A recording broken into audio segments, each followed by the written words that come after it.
Hey guys, welcome back. Today we are talking about the 5 things we dislike about the Ryobi 3-gallon battery-powered portable wet dry vac. Stay tuned.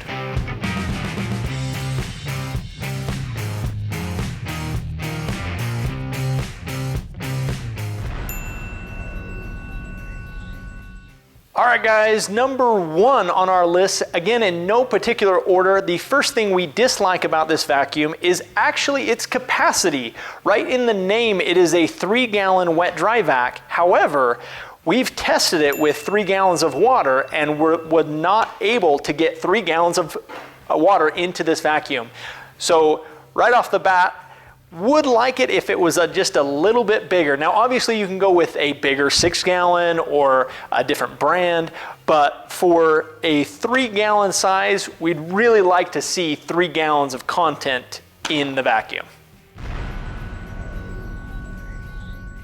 All right guys, number 2 on the things we dislike about this vacuum, the hose itself. Now we do like that the hose is an extendable 6-foot hose. However, because of how the hose is made, how it extends and sucks back together, which again is a nice thing that it's able to collapse on itself, the problem is it's just almost long enough, not quite as long as what we'd like. So if you're reaching for something, it tends to slide or pull off the table and falls off or lands somewhere else. So you either have to hold it to vacuum whatever it is you'd like, or you have to set it really close to where you're vacuuming. Unfortunately, you can't take advantage of the full 6-foot hose because of just how tight this is. Now again, it could wear out, but really that's kind of besides the functionality of what you want. You want it to be able to extend and contract, but if you had a little bit longer, maybe an 8-foot collapsible hose, I think that would be just a little bit better.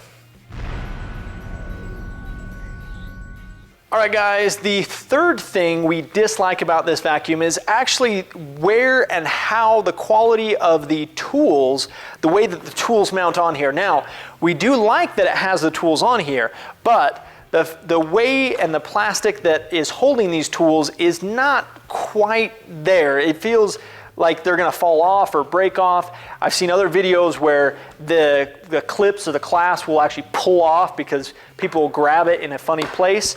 We've even had the crevice tool completely fall off and then it got run over by a truck. So where these are and how they hook on are just not quite as secure as we think that they should be.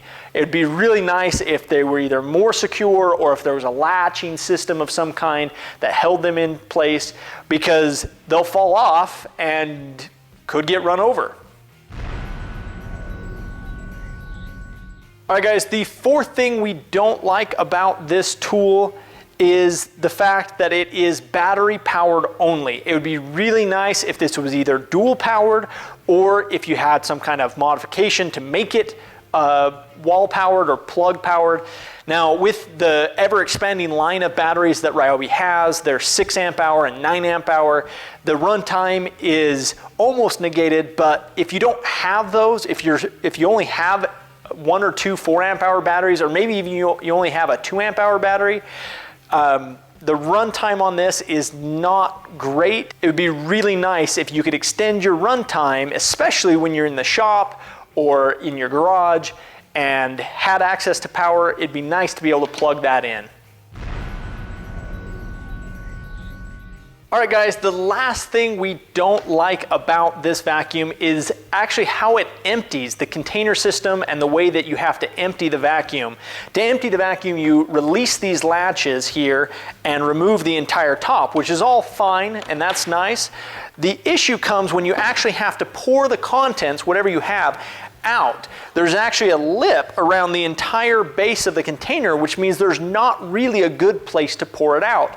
On top of that, the sheer size of this container is big enough that unless you're emptying it into a big garbage can, you're gonna dump stuff all over the place. Trying to get it into a 5-gallon bucket or any other smaller trash can is going to cause a problem. You're gonna make a mess. So it'd be nice if there was at least one lip or an edge where it wasn't cut under, so that there wasn't contents being caught or snagged. I mean, this is a shop vac, so you should be able to pick up things like wood chips, and you'd expect to be able to pour those out or dump those out fairly easily. And unfortunately, with the lip that goes around this edge, it just kind of makes a mess unless you have a large trash can you're emptying it into. So that's the last thing that we don't like about this shop vac. So guys, that's our list of the 5 worst things about this vacuum. Do you agree with our list, or are there other things that you dislike more? Make sure to tell us in the comments below and let us know what things you like. Check out our video on the 5 things we like best about this vacuum. Thanks for watching, guys. Call it a shop vac, but I think it's more of a portable vac. Anyway, I don't know what they call it. Household type.